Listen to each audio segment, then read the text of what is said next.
안녕하세요. 이번 영상에서는 슈픽앤코리아라는 기업에 대해서 알아볼까 합니다. 코스닥에 등록되어 있고요. 192440입니다. 이 종목이 여기 보시는 것처럼 바이오도 아니고 특별한 IT 관련 종목도 아닌데 주목받고 있길래 좀 알아보고자 선정해봤습니다. 먼저 숫자를 보고 가시게 되면요. 실적이 견조하게 성장하고 있는 모습을 확인할 수가 있습니다. 17년 2250억의 매출이 19년 3000억을 넘어섰습니다. 2년 사이 1000억 가까이 성장한 것인데요. 다만 매출만 성장했지 영업이익 같은 경우에는 성장보다는 오히려 줄어든 모습을 확인할 수가 있고요. 당기순이익 같은 경우에도 2017년 2000억대 매출의 당기순이익과 2019년 매출 3000억대의 당기순이익이 유사한 수준임을 확인할 수가 있습니다. 다만 2020년 반기까지의 모습을 보게 되면 매출에 있어서도 이익에 있어서도 긍정적인 모습으로 돌아가고 있는 상황을 확인할 수가 있는데요. 이 같은 슈픽앤코리아에 대해서 좀 더 알아보도록 하죠. 일단 이슈를 좀 알아보게 되면 별다른 이슈가 없다는 것이 특징이었습니다. 최근 뉴스에서 슈픽앤코리아가 주목받을 만한 특별한 이슈를 찾아볼 수는 없었는데요. 다만 실적이 괜찮다라는 이 정도의 얘기만 조금 확인할 수가 있었습니다. 물론 실적이 탄탄하다고 모든 기업이 주식시장에서 주목을 받는 것은 아니기 때문에 슈픽앤코리아는 조금 다르다고 할 수가 있긴 하겠는데요. 이와 함께 최근은 아니지만 몇 가지 이슈를 꼽아보자면 첫 번째로 2020년 7월에 뷰티 자회사를 통해서 미국 시장을 공략한다는 기사가 있었습니다. 자회사의 금전 대여를 하는 등 방법을 통해서 지원을 강화하면서 시장을 공략하고 있다는 기사인데요. 사실 이 같은 지원만 놓고 보자면 일종의 투자를 단행하고 있는 것이고 아직 성과를 알 수 없는 상황이니까 긍정적으로만 해석하기에는 무리가 있는데요. 하지만 슈픽앤코리아의 다른 역량을 확인할 수 있는 내용이 바로 이 기사에 있습니다. 이 부분인데요. 기존의 슈픽앤코리아가 아마존에 입점해 직접 판매하면서 수익을 크게 내고 있다는 것과 함께 이 같은 역량을 통해서 물류 대행 서비스도 냈다는 것이죠. 여기에 더해 핸드폰 부품이 아니라 샴푸나 소독제 등 다른 제품에 관한 유통에도 노하우를 쌓고 있다는 것을 확인할 수가 있었습니다. 여기에 더해 스마트폰 부품에서 차량 내 액세서리까지 진출하는 것을 확인할 수가 있었는데요. 가장 핫한 전기차 아이템 테슬라를 꼽아서 지원하긴 했는데 어쨌거나 차량 디스플레이에도 스마트폰 디스플레이처럼 여러가지 부속품이 필요할 수 있고 그 중에 하나인 강화 유리를 통해서 진입하겠다는 의지로 보입니다. 대표의 사업적 역량이 뛰어난 것으로 보이는데요. 이 같은 대표에 관한 이야기를 하자면 한 가지 더 언급해야 할 이슈가 있습니다. 바로 과거 슈픽앤코리아의 대표가 SNS에서 사회적으로 이해하기 어려운 메시지를 통해서 불매운동까지 엮였던 내용인데요. 먼저 슈픽앤코리아 대표가 댓글을 남긴 내용부터 보게 되면 이처럼 성폭행범에 대한 내용이 담긴 만화에 대한 댓글이었는데요. 이 기사의 내용을 보게 되면 성폭행범을 연상케 하는 만평이었고 이 같은 것이 정치적인 메시지였다고 밝히고 있습니다. 마치 성폭행범과 함께 북한 노동당 부위원장을 동일시해서 언급한 것으로 보이는데요. 정치적 견해야 어쨌건 간에 굳이 사회적으로 문제가 있는 이슈를 정치적 이슈로 가져올 필요가 있었던가 하는 아쉬움이 남는 부분은 충분히 있습니다. 사회적 메시지를 던진다면 좀 더 깊은 철학을 바탕으로 고급스럽게 표현하면 좋을 텐데 라는 아쉬움이 남는데요. 여기에 슈픽앤코리아가 이처럼 화이팅이라는 댓글을 남긴 것이 문제가 되었다고 기사는 이야기하고 있습니다. 여기에 더해 슈픽앤코리아가 해당 만화 작가를 후원을 한다는 등 음모론도 나왔고 슈픽앤코리아 대표의 이 같은 음모론에 대한 해명도 있긴 했지만 둘 다 썩 그렇게 깔끔하진 않아서 그냥 있는 사건만 그대로 본다면 적절하지 않은 사회적 메시지에 개인적 친분이나 정치적 성향에 대한 유사함을 바탕으로 응원한 것 아닌가 싶긴 한데 개인적 친분이나 정치적 성향이야 둘째친다고 하더라도 개인이 아닌 기업의 대표라는 직함에 맞지 않았던 다소 가벼운 행동이 아니었나 싶긴 합니다. 어쨌거나 이 같은 이슈도 있었다는 것도 공유해드리는 게 맞을 것 같아서 함께 공유해드리고요. 대표에 대한 이슈 말고 기업의 본질을 좀 더 찾아 들어가 보도록 하죠. 먼저 회사의 개요를 보게 되면 앞에서 확인한 슈픽앤뷰티 외에도 슈픽앤이라는 미국의 자회사도 가지고 있고 중국에도 인도에도 자회사를 가지고 있다는 것을 확인할 수가 있습니다. 이와 함께 주요 사업의 내용을 모바일 액세서리의 제조와 판매라고 소개하고 있는데요. 좀 더 세부적으로 보도록 하죠. 매출의 구성을 보게 되면 케이스 관련 매출이 전체 매출의 80% 이상을 차지한다는 것을 알 수가 있는데요. 이 같은 것은 2019년에만 그런 것이 아니라 과거를 보더라도 굉장히 높은 비중 80% 수준에 달하는 매출 비중을 꾸준하게 케이스 판매로 유지하고 있다는 것을 확인할 수가 있습니다. 역시 티끌모아 티끌이라는 요즘 말이 아니라 티끌모아 태산이라는 속담이 맞긴 한가 봅니다. 그리고 앞에서 확인했던 것처럼 아마존 등을 통해서 수출 물량이 많다고 했는데 실제 수출 물량이 전체 90% 이상을 꾸준하게 차지하고 있다는 것 역시도 확인할 수가 있습니다. 이것만 보자면 앞에서 국내 이슈에 따라서 불매운동이 일어난다고 하더라도 회사 매출에는 크게 지장이 없어 보이는 수준인데요. 좀 더 구체적인 숫자는 어떨지 알아보도록 하죠. 일단 매출이 상승 중에 있다는 것은 앞에서 확인해봤는데요. 더욱 놀라웠던 것은 바로 원가율이 원가율이었습니다. 원가율이 30% 수준인데요. 다만 2017년에는 29.5%의 원가율이었는데 이것이 조금씩 올라서 19년에는 32.7%의 원가율이 되긴 했지만 어쨌거나 물건을 제조해서 판매하는 제조업인데 원가율이 30% 초반 수준이라는 것은 매우 놀라운 수준이었습니다. 이렇게 원가율이 낮긴 했는데 이 같은 것이 다 이익으로 연결되지 않았던 것은 바로 판관비에 있었는데요. 판관비가 매출 원가보다 더 높다는 것이 단순하게 숫자로 보더라도 확인이 가능합니다. 그리고 판관비 역시도 꾸준하게 증가해 왔는데요. 특히 18년에서 19년 사이에는 판관비의 증가율이 다른 매출이나 이익의 증가율보다 높았기 때문에 영업이익은 감소하게 되었었는데요. 이같이 판관비가 18년에서 19년 사이 많이 늘어난 계정을 보게 되면 지급 수수료가 100억 이상 늘어나는 등의 이슈가 있기도 했지만 급여나 광고 선전비, 감가상각비 등 다양한 계정의 금액이 조금씩 다 늘어나긴 했습니다. 이로 인해 영업이익의 경우에는 매출의 증가에도 불구하고 감소하게 되었고요. 영업 외 활동을 보게 되면 다른 것보다 눈에 띄었던 것은 금융수익이었는데요. 금융수익이 전년 대비해서 봤을 때 많이 늘어난 것을 확인할 수가 있었습니다. 이 같은 금액을 세부적으로 확인해 보게 되면 공정가치 측정 금융자산에 대한 평가이익이 예년과 달리 30억 이상 기록된 것이 가장 큰 차이를 만들어내었고요. 아무래도 계정의 특성상 지속적이라고 보기에는 어려운 면이 있어 보였습니다. 어쨌거나 19년에는 긍정적으로 영향을 끼쳤기 때문에 상대적으로 당기순이익이 영업이익에 비하면 덜 빠진 400억대의 당기순이익을 2019년에 기록을 했고요. 이어서 재무상태표도 보게 되면 유동자산은 등락이 있는데 반면 비유동자산 같은 경우에는 꾸준하게 증가하고 있다는 것을 확인할 수가 있는데요. 유동자산의 등락에는 기타 유동금융자산의 등락이 영향을 끼쳤고요. 기타 유동금융자산의 경우에는 등락이 있었지만 매출채권이나 재고자산의 경우에는 꾸준하게 증가하고 있어서 매출의 증가세에 맞는 계정의 흐름을 보여주고 있었고요. 이와 함께 비유동자산을 보게 되면 기타 비유동금융자산의 흐름이 전체 흐름에 영향을 끼치기도 했지만 2019년 같은 경우에는 비율로 봤을 때 무형자산의 증가가 30억에서 170억으로 증가한 것이 크게 영향을 끼쳤는데요. 이에 대해서는 다른 기업의 사업 부문을 인수하게 되면서 관련한 자산이 증가한 것이라고 할 수가 있겠습니다. 이렇게 보면 2019년에 인수하거나 신규 설립한 내용이 좀 있는데 이 같은 것이 정말 제대로 된 투자였는지는 시간에 대해서 시간을 두고 지켜봐야 하지 않을까 싶고요. 자산도 늘긴 했지만 부채도 늘었습니다. 특히 부채가 2018년과 19년 사이 많이 늘었는데 2019년에 늘어난 부채를 보게 되면 리스 부채가 많이 늘어났다는 것을 확인할 수가 있고요. 여기에 더해 자본 계정을 보게 되면 이익이 꾸준하게 안정적으로 나오고 있고 이익이 꾸준하게 안정적으로 나오고 있기 때문에 자본과 부채의 비율로 보게 되는 부채 비율도 안정적이다라는 것을 확인할 수가 있습니다. 그렇다면 코로나 시국에서도 핸드폰 케이스로 안정적인 성적을 잘 내고 있는지 확인해 보도록 하죠. 반기 보고서에서도 먼저 각 제품별 매출 현황을 보게 되면 2020년 반기의 매출이 모든 부분에서 전년 반기 2019년 반기보다 높았다는 것을 확인할 수가 있고 그로 인해서 매출이 증가했다는 것을 확인할 수가 있습니다. 하지만 세부적으로 확인해 보게 되면 확인할 수 있는 것이 수출 부분은 늘었는데 내수 부분은 줄었다는 것을 확인할 수가 있습니다. 여기서 줄어든 내수는 모든 부분에서 내수가 줄어들었던 반면 수출 부분은 모든 부분에서 수출이 늘어났습니다. 코로나로 인해서 핸드폰 판매량은 부진하다고 알고 있었는데 핸드폰 케이스 등 부속품이 이렇게 잘 나가고 있다는 것이 좀 의외긴 했습니다. 이어서 재무상태표를 보게 되면요. 일단 자산의 경우에는 유동자산과 비유동자산 모두 증가하고 있다는 것을 확인할 수가 있는데요. 특히 유동자산이 많이 증가했는데 재고자산의 증가가 크게 영향을 끼쳤습니다. 앞에서 매출이 증가했다고 봤는데 매출의 증가에도 불구하고 재고자산이 증가하고 있다는 것은 슈피겐코리아가 미래를 바라보는 전략 역량이 좋다면 좋은 선제적 재고 확보가 될 것이고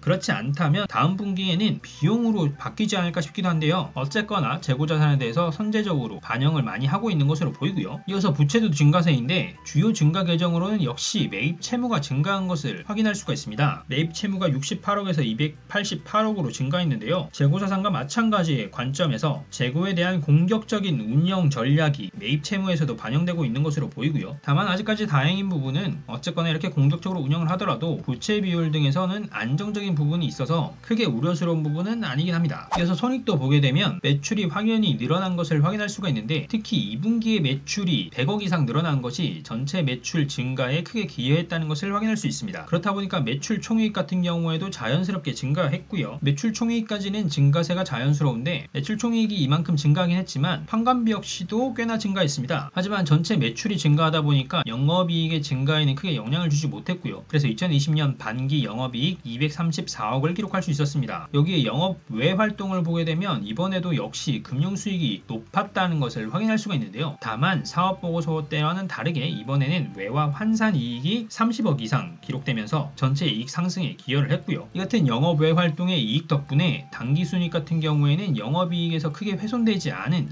227억의 당기순이익을 기록할 수 있었습니다. 이같이 보면 숫자가 좋기도 하고 그 숫자가 매출과 같이 겉만 좋은 것이 아니라 이익까지 좋은 슈픽앤코리아인데요. 주가는 어떻게 흘러가는지 알아보도록 하죠. 주가를 보게 되면 코로나 관련주도 아닌데 코로나 이후에 꾸준하게 상승한 것을 확인할 수가 있습니다. 그리고 5월 중순에 거래량이 한번 폭발한 이후에는 한 번씩 거래량이 꾸준하게 터져주면서 주가의 하락을 방어한다거나 상승을 이끌고 있는데요. 코로나로 빠진 시점을 기준으로 해서 보면 굉장히 많이 올라 보이긴 하지만 실제로 코로나 이전에도 5만원대의 주가였기 때문에 5만원대의 주가를 기준으로 봤을 때는 사실 그렇게 많이 오른 건 아니라고 할 수도 있습니다. 하지만 그럼에도 불구하고 놀랍게 보이는 것은 바이오주도 아니고 특정 테마로 분류되는 주식도 아닌데 핸드폰 케이스를 주축으로 해서 실적을 바탕으로 이렇게까지 주가를 끌어올렸다는 것은 매우 놀랍게 볼 수 있는 부분이라고 생각되고요. 그리고 다시 한번 말씀드리지만 실적이 좋다고 모든 기업의 주가가 이렇게 올라오지는 않습니다. 실적이 좋아도 주가가 죽쓰고 있는 기업도 충분히 있죠. 그렇게 보자면 이렇게 주가가 꾸준하게 유지될 수 있는 데는 외국인이나 기관뿐만 아니라 개인 역시도 꾸준하게 관심을 가져가면서 주가가 올라갈 때 혹은 주가가 떨어질 때 방어를 하게 되면서 지금처럼 주가가 빠지지 않고 올라갈 수 있는 모멘텀을 만들어가고 있는 것으로 보이고요.